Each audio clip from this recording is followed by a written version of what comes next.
Hello, and thank you for joining this webinar, 3 Ways to Make CX Your Competitive Advantage with Generative AI. My name is Melanie Mingas. I'm Editor-in-Chief here at CX Network and your moderator for today. Over the next hour, our expert panel is going to discuss how generative AI can help your brand stand out in a crowded marketplace. To do that, we are going to hear a case study from US-based pet food company Freshpet about the AI bot that everybody is talking about. We're also discussing how the latest innovations in generative AI can empower your customer service teams to emulate similar results. Joining us to discuss these important topics, please welcome our speakers.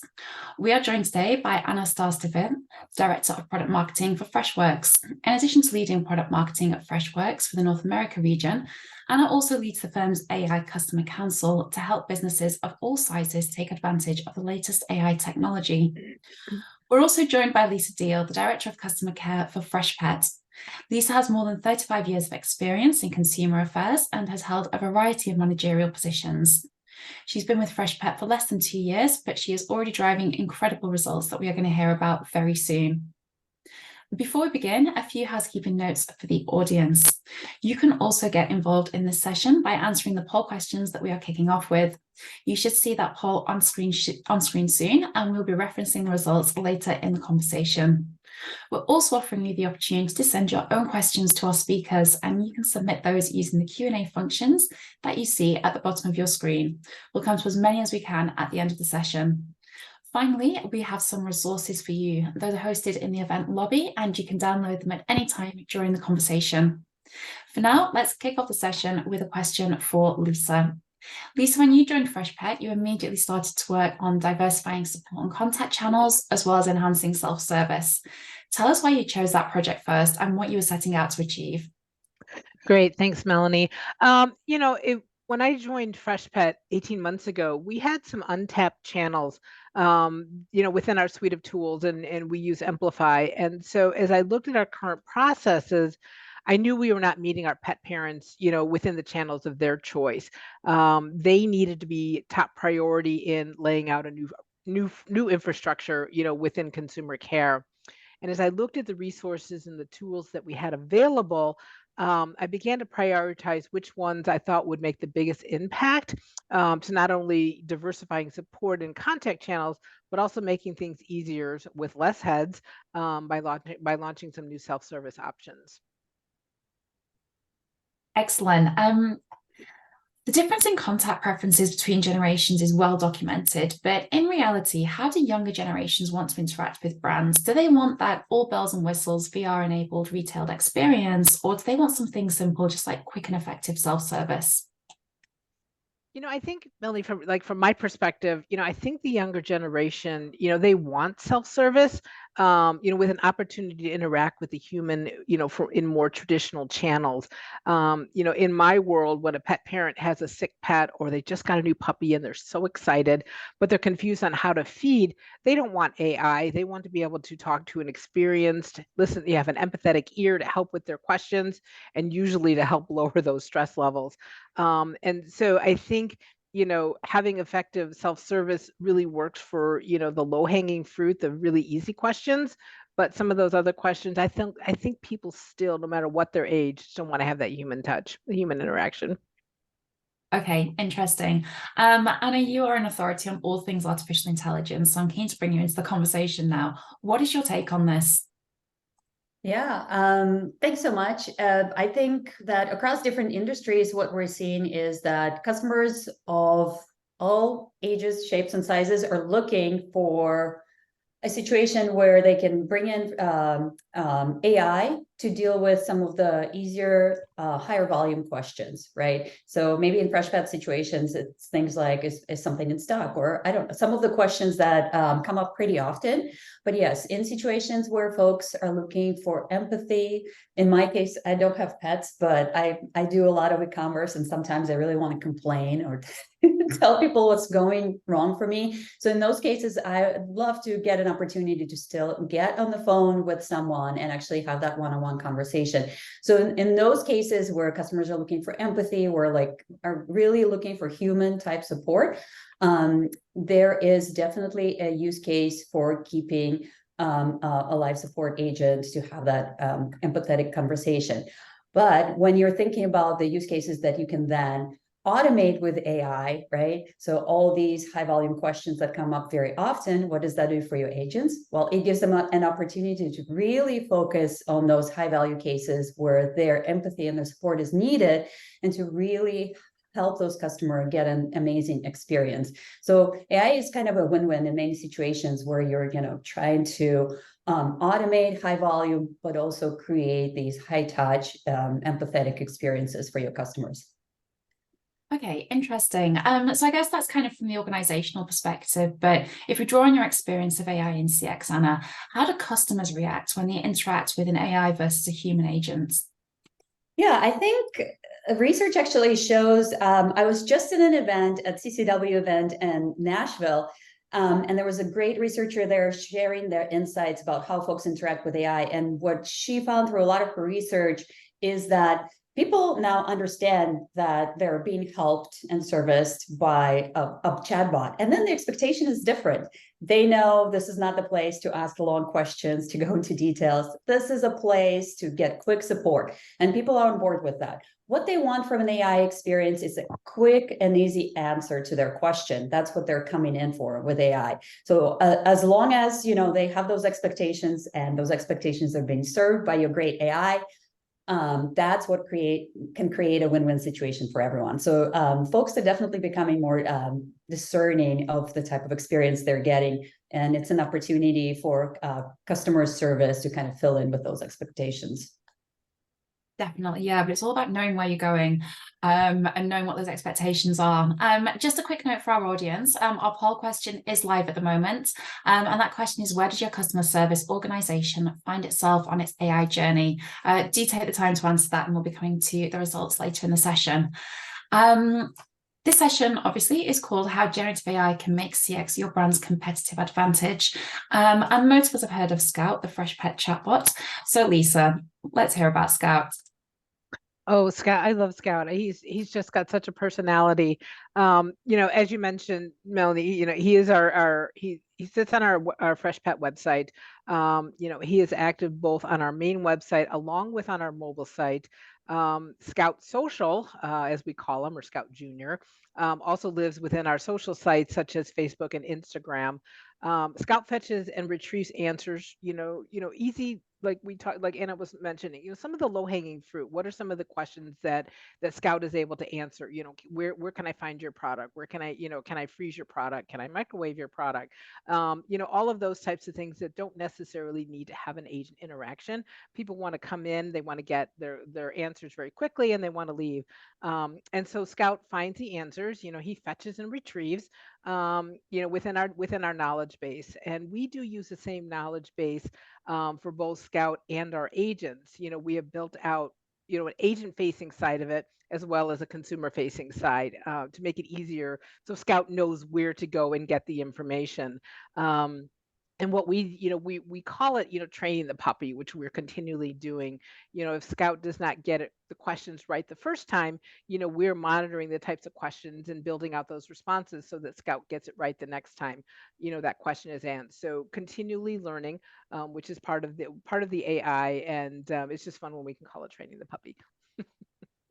I like that. We're going to come back to that later, Lisa. Because there's a lot of talk, isn't there, about AI rubbish and equals rubbish out, and people think of technology such as AI as being this huge complex thing, but really it's just prompts and intents on that level, and very similar, as you said, to training the puppy. So what returns have you seen to date? We launched Scout late last year. It was already late last year. Time is just flying by.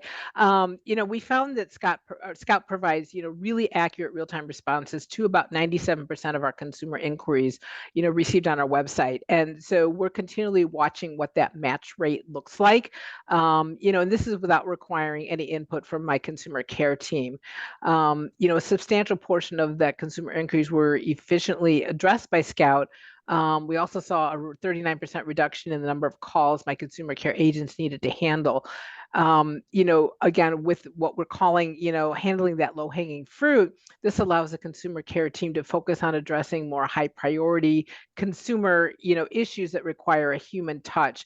It also helps me to better skill set my agents, to be able to handle some of those more complicated questions. Again, I mentioned earlier about, if a pet parent is calling and, their dog is sick. And so you just don't want, Scout handling those types of questions.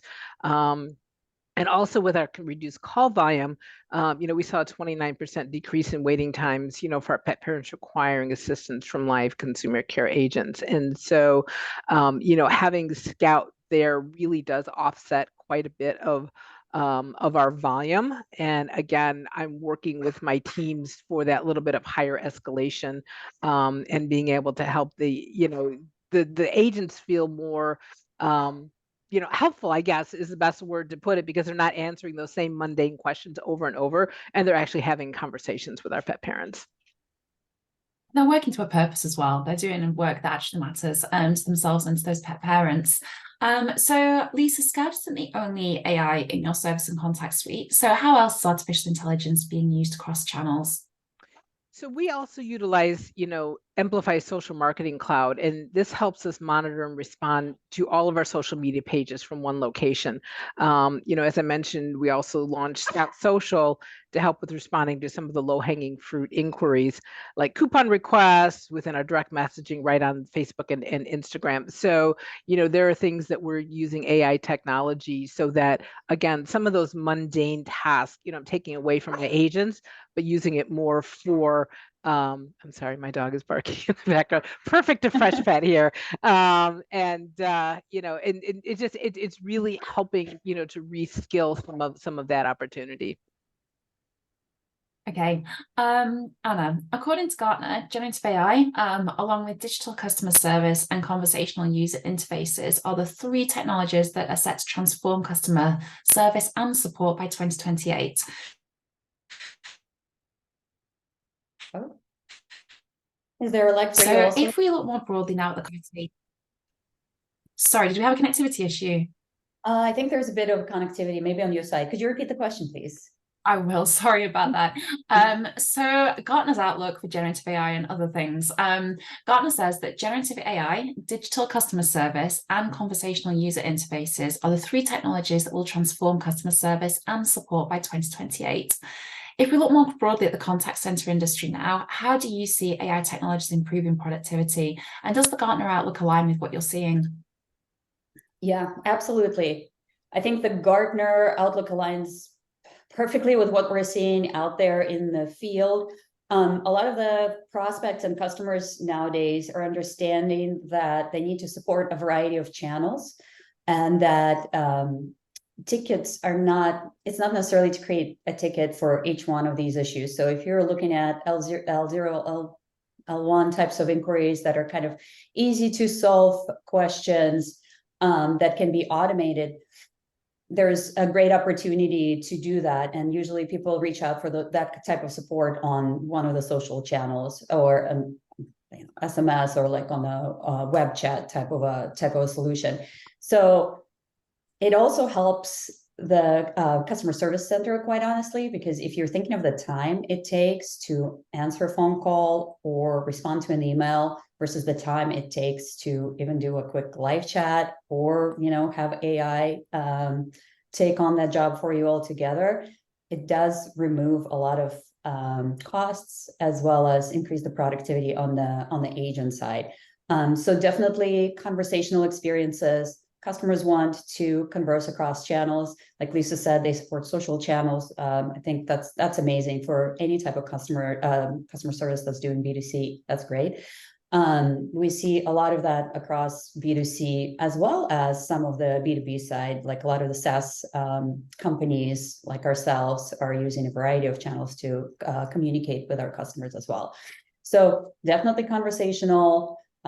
Again, win-win on everyone's side, because you can have technology automate some of the easier conversations and save money and increase productivity, etc. I think the second one was, remind me, what was the second one that you mentioned, Molly? Yeah, digital customer service. Digital customer service. Well, I think that kind of goes hand in hand with conversational experiences, just the ability to digitize experiences and not necessarily do maybe a phone interaction. We see, of course, a lot of interest in the customer base as well as prospects to go conversational first or technology first, right? And use a lot of automations in order to support their growing customer base. And also to support them during the peak times. Like we're now looking at holiday seasons and everyone knows the volumes increase. I don't know what it is for you, Lisa, but people share like 3x or, I think it depends across the organization. Yeah, so you definitely want to kind of get prepared for that. And I think digital customer service can take a lot of that volume off. And of course, AI now goes hand in hand with all of these. Lisa shared some wonderful stories and case studies from her experience of just starting to work with her solution and how it has transformed her customer service operations, kind of letting the AI handle a lot of the easier upfront types of questions, and then helping train up the teams in order to handle some of the deeper conversations that are needed for customer support. So I think that's kind of a great way to look at it for a lot of the B2C organizations that are looking to continue their digital transformation. And then in terms of just the metrics that we see, Freshworks has a great suite of customer service solutions with AI built right in. So the benefit there for our customers is that they don't have to buy a separate platform or go and look at a separate vendor. Everything comes built in. So it's a conversational solutions plus ticketing across all the channels with built-in AI. So some of the early results from our summer AI betas have been a 34% improvement in AHT, average handle time. So kind of goes in line with Lisa saying like it is a lot faster to service those customer inquiries. 34% improvement is a lot of time back for your agents, quite honestly. So think about what you could do with all that newfound time for your agents. Perhaps you can train them to do some upselling whilst they're having those in-depth empathetic customer conversations, or free up time for other uses. But there's definitely a lot of opportunities that are being opened up now. And I'm completely in line with what Gartner has said about the 3 solutions that are going to continue driving transformation. Yeah, very much. Lisa, same question to you. I mean, those 3 solutions, just to recap, are generative AI, digital customer service, and conversational user interfaces. Do you believe that they're going to be transforming customer service and support by 2028? Oh yeah, absolutely. And I think, everyone is, and I think it's been this way for a while. It's like AI is going to take over. It's going to take my job. It's going to, there's always those fears, especially in consumer care. I don't think that the human element is really ever going to go away. I think, as things continue to evolve over the next couple of months or really couple of years, there's going to be a need for this definitely transformational AI. You think about the next generations and where they're growing up. And so, you look at Gen Z and you look at the alphas coming up behind them, they're growing up in this world. And, they want to swipe this and swipe that. And they want to make things, as easy as possible. And it's going to roll over into consumer care, for almost any company. And I'm not talking just Freshpet. Because that's the world that they're growing up in. And some of the traditional channels may evolve. I don't think they're going to go away, but I think they may just evolve to something different. Lisa, what do you think about the kind of idea that Gen Z is going to be stepping away from email and that communicating with younger generations via email is no longer really going to be a thing?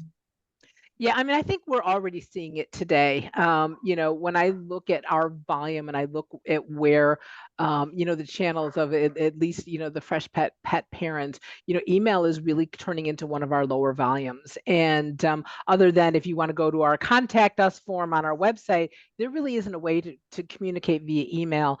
And so those original traditional channels, really are starting to go to the wayside. And because it's easier for somebody to text us or chat with us or, whatever the case may be. And when somebody has a phone in their hand, no matter where they are, that's what they're going to utilize. And so, in consumer care, we have to be prepared for what are those next channels that are coming up. At Freshpet, I want to be able to keep my consumer care certainly cutting edge, and I want to be able to stay at the top of the game. And so I'm continually looking at, what is coming down, the pipeline. You look at things like Facebook and Instagram, how long are those going to be around before, there's something new beyond TikTok that comes out, and how do we stay competitive in those markets to basically, chasing that new shiny object. And what's going to stick and what's not going to stick. And you look at something like Twitter that used to be such a great platform and really is now just imploding, and there's not that many people that are really on Twitter anymore. So everything is evolving to something different, and you just have to really, consumer care teams need to be able to keep up with where those generations are going. Our marketing teams want to be where they are, and so if marketing is there, consumer care has to be there. Yeah. Heard an interesting opinion that I want to share with Lisa in the group. And the idea is that it's going to be, as a customer, I'm going to have my own like digital assistant, and it's going to be my own digital assistant communicating with Freshpet's digital assistant and getting it all done on my behalf. I think that's a great future outlook. So definitely agree with the fact that technology is evolving so quickly. And with the rise of generative AI, it's only getting faster. Like now anyone can create their own GPT models. That's amazing. The point on machine customers is fascinating, Anna, and this is something that we're starting to look into as well. So, I mean, the problem with the future is it's difficult to imagine. So you just got to kind of, go where your heart desires. A couple of quick housekeeping notes for the audience. We are about to close our poll. We'll be referring to the results later in the conversation. Don't forget your questions for our speakers. You have about 10-15 minutes to submit those. So I want to unpick some of CX Network's research next. So each year we conduct our global state of CX research project. And this year we found that when it comes to the trends practitioners think will define the coming 12 months, the top 3 this year were conversational AI, other AI-powered technologies, and customer loyalty programs. So there's an undeniable pattern here, but AI applications can take many shapes and forms. So when it comes to selecting the correct projects to work on, what advice would each of you share with these practitioners, and how can you ensure that they're selecting the right partners to work with? I could start, Anna. I mean, it's really, the best way to say this. So at Freshpet, we've partnered with Amplify in a lot of the things that we're doing. And so when we start looking at our roadmap of what's upcoming, I'm certainly relying on them to help me, to understand what's coming down, the pipeline, and what are some of the best practices, and what are the things that some of their other customers are doing as well, which is really, really critical for me to understand, what is that shiny new object, and should I be chasing it, or is there something else that my focus really needs to be on?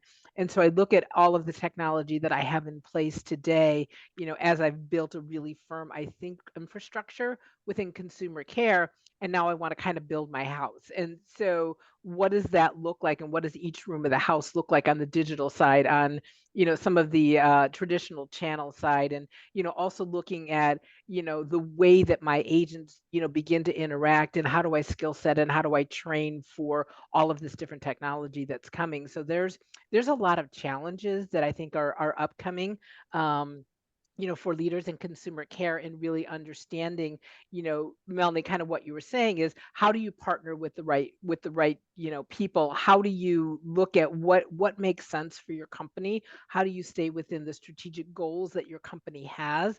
Looking at your demographics and where those are going, I think are all really key strategic ideas that you should really be focusing on, as you look at what's coming next, and where do you want to take your areas. And so it's something that, those are the things that actually keep me up at night. Makes I sense. can imagine. Anna. Yeah, from a vendor perspective, there are plenty right now of vendors that are providing AI that's specific to CX or specific to other areas of a company's business. So I think as you look around, it's important to choose a partner that's invested in your business, that is going to really have a partner relationship with you and kind of bring you on a journey. I think we all agree that this is the start of the AI journey, and we're going to continue evolving over the years. So you want someone who understands your business, is vested in your business, and is willing to work with you to make sure that you get results.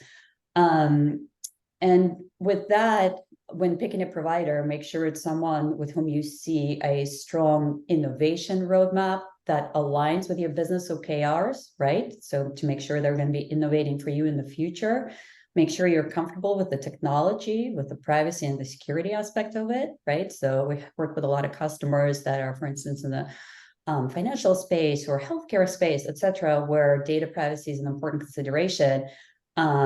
So you need to know what kind of are the underlying technologies that the company is using, and what is their commitment to privacy and security that will support you going forward. And also someone that's, forward looking. So to be able to say, oh, hey, they're going to continue innovating. And I'm kind of sort of comfortable with their roadmap, where their roadmap is going.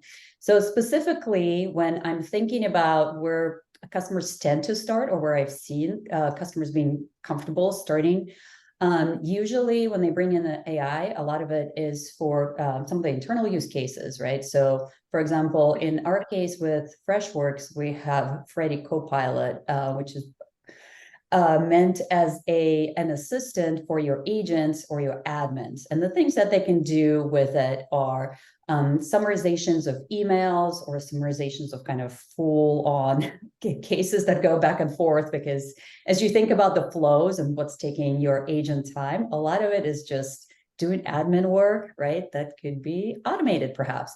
So, when they're summarizing conversations to then send them to the supervisor for their attention, et cetera. This can all now be automated, and nice quick summaries can be created by AI.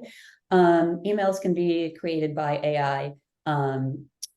Solution articles can be created very easily by AI. But you can see that where people tend to start, where they're comfortable with Gen AI, is a lot of like internal case studies, just to make sure that there is one value there, that they're comfortable with the models and the outputs. Like Lisa shared with us in her case, they have a 97% accuracy for some of their AI. And I think that's really a good accuracy. 95 up is the number where you should be at with AI. And so those are the use cases that we tend to see. And when folks are comfortable, or also then having chatbots to interact with customers, right? You want to make sure that all that information is correct. You're comfortable, you know how the flows work, you know how to change them as you need, you know how to train the models, etc. So that's when people start to get into the chatbot experience that's customer facing. And then another very exciting areas that Freshworks is pioneering, but we're seeing a lot of customer interest, is insights. The insight piece is what a leader like Lisa or someone in that position may want to understand what's happening in her organization instantly and be able to act on it. So imagine an experience where you're coming in Monday morning, happy with your cup of coffee, and you hit the insights button, and then you kind of have the top 3 things that are happening based on your persona, based on what you're interested in. Then you can click through it. You can make sure that the insight is correct. So for example, if you're receiving an increase in a specific type of inquiry, maybe you can do something about it. There can be kind of a new chatbot flow created or a solution article generated, or you need to uptrain your team, whatever it may be. Then AI can kind of run you through what can be done, and it can automate some of these things for you. For example, chatbot flows can be created by AI now. Like I said, the solution article can also be generated by AI. So this gives leaders also the ability to go from insight to action very quickly. So what used to take weeks can now be accomplished in a span of a couple of hours. So hopefully that covers kind of some of the questions, but happy to kind of go deeper into different areas of AI or some of the experiences that we've seen on the Freshworks side of how customers are getting started or like really now ramping up with AI. Thanks, Anna. We can come to some of those really soon. I'm keen for us to unpick the poll question now. The poll has closed, so I'm just going to share the results again. As a quick reminder, the question that we asked is, where does your company's service organization find itself on its AI journey? 31% said that they're actually evaluating AI vendors. 38% said they're running pilots, and another 38% also selected the response expanding use cases in our organization. However, 69% said they are still just learning about the benefits that AI can deliver. Lisa, are you surprised by that response? I'm not surprised by that response. I think there's a lot of companies that are, depending on the type of AI, you look at something like ChatGPT, which has been all the rage of everyone's talking about this year. But, there's a lot of companies that are struggling with what they think is around the corporate security piece of it. How do you utilize these better for consumer responses, whether it's from Scout or my agent team, within staying in corporate security guidelines? And so I think those are a lot of things that companies are still worried about. And so, when you look at that poll, to me, it doesn't surprise me, because I think there's still a lot of groundwork that needs to be covered before people are going to have the freedom to say, oh, let's change my whole knowledge database based on responses from ChatGPT. It's in corporate security is going, no, not yet, not until we really understand because you don't know what kind of response is going to come out, and you certainly don't want to be sharing any competitive information. So that's just my perspective. Yeah. No, that's valid points. Anna, what's your take on that 69%? Evaluation. I mean, there are different numbers out there. There's a number out there that like 70% of retail companies are now running AI like beta programs already. So all kinds of numbers are available. It's good to know where folks stand. I think I tend to agree. When talking to customers and prospects, it's a lot of questions trying to kind of fill out the space, understand what the landscape is and what different companies can offer. This is all new to people, so there's a lot of questions. I think from our perspective, a lot of what you're going to see is that the level of the playing field has been kind of leveled with ChatGPT. A lot of the providers have similar types of capabilities. So the questions that I would encourage you to ask is, does the provider serve your use cases? Like, again, are you comfortable with their privacy and security? Is there some kind of a gain that can be had? For example, with Freshworks, like AI comes, it's part of our platform. So folks don't need a new solution to evaluate and bring in. They don't need to integrate. They don't need to maintain, etc. They don't have another vendor. So it's, as many like to call it, one throat to choke. That's how customers describe it with us. So it's, those are all considerations. You're evaluating someone for definitely a long-term relationship in many cases. So there's definitely a lot of consideration, and I'm glad that folks are putting in their time to really do a thorough evaluation. What about the companies that are maybe putting in a bit too much time and finding themselves hesitant about selecting those vendors? I mean, AI moves very, very fast. Is it a case of you kind of need to jump now and learn while you go, or you do need to kind of make those extra considerations and bigger decisions? Yeah, depends. Lisa's already jumped in and she's getting great results, right?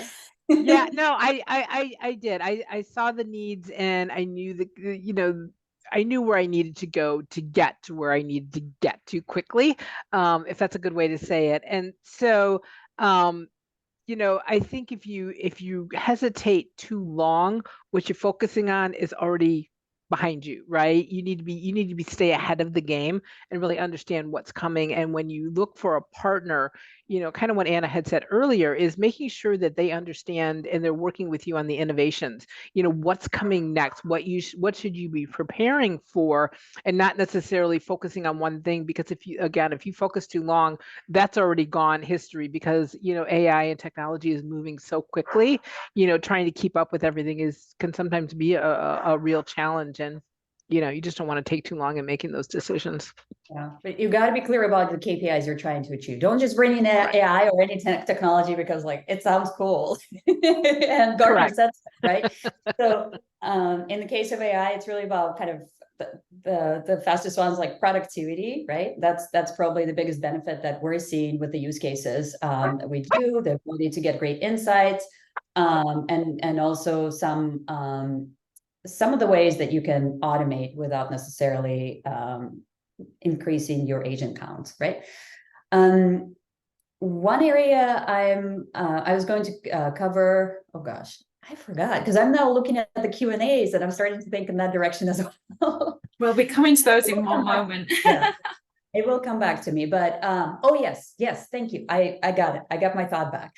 Talking about just kind of trying out different things and seeing if that works. So with Freshworks, it's very much an open company. You can sign up for a CX trial for 14 days, and it comes with AI. So if you sign up for a free trial, you can actually see what it is. Like, you can fill it up with dummy data, of course, if you're concerned about security. And then you can have the AI features turned on and see if it works for you. So we're very open in our technology and innovation, and we love for people to see the benefit for themselves. Thanks, Anna. So last question for me now before we go to the audience Q&A. Let's look ahead to 2024, because it's almost time anyway. What are some of the biggest trends that consumer care teams should be aware of as we head into the new year? Lisa, let's start with you for this one, please. Yeah, I think that, we start to look at trends, really understanding, where is the shiny new object, right? And should we be chasing it? I think that, ChatGPT certainly is going to continue into 24. I think, continuing and evolving generative AI is going to continue into 24. And again, understanding what your KPIs are, where your strategic initiatives should be, and certainly listening to corporate security is going to be a big factor, in 24, is everyone's really trying to figure out what is the best way to handle. And it's not just in consumer care, it's all over, but those really kind of filter over into consumer care as well. And so those are, from my perspective, those are the biggies that we continue to focus on here at Freshpet, and probably take us into the next 6 to 8 months in really getting that understood. Okay. Anna, what are some of the big trends that customer care teams should be aware of?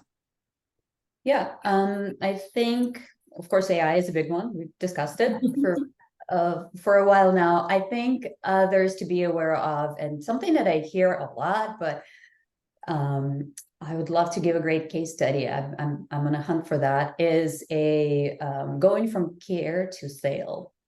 I think a lot of people want to get out of customer service being a cost on a company and going into generating profit, right? I think there are some great pilots, but I would love to see that become a more mainstream topic and see more successes out there, because I think there's definitely an interest in generating profit. And also, if a customer team, if they've delivered on that empathy, if they've delivered on kind of the customer promise of providing them with a good solution and good support, then they've kind of maybe earned the right to also do a little bit of an upsell piece there. And it's just connecting them to the right information of what that customer could need as a potential upsell, and kind of getting that started. So that's an area that I see kind of a lot of interest.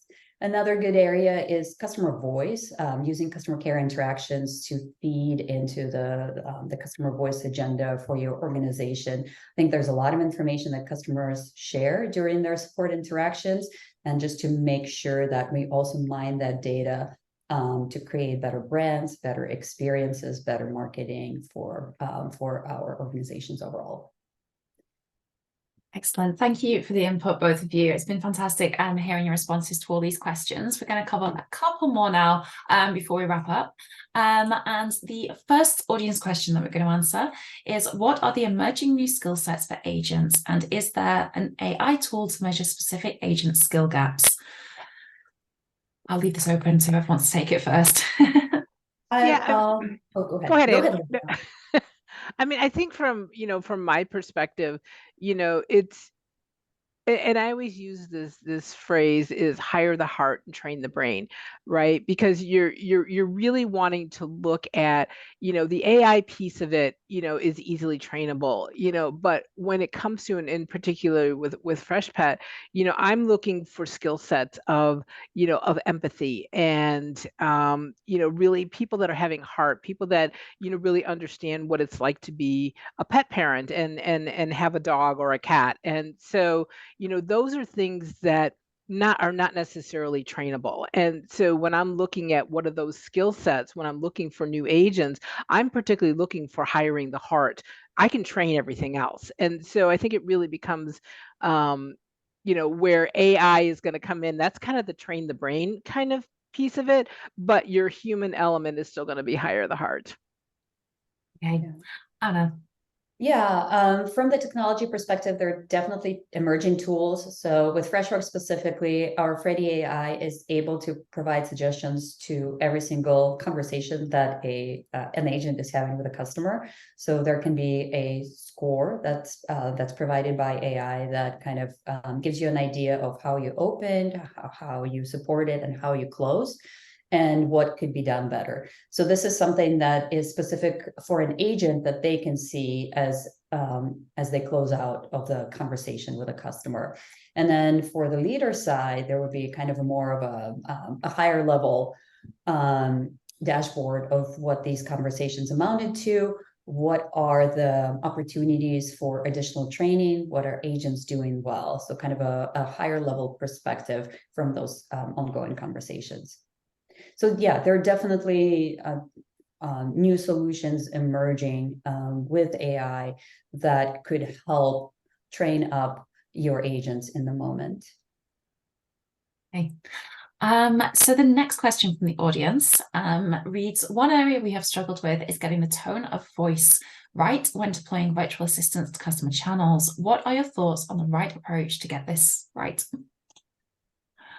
Anna, we'll come to you first for this one. Yeah, thank you. This one comes up often, would you say? So I think when a lot of folks first started with AI bots, with chatbots, like the older generation chatbots, that was not easily available. So the tone of voice sometimes it's a little rough. I think now with GPT-enabled bots, it's a little better. GPT also works across 40+ languages, so you can also provide support in the language that your company is operating in.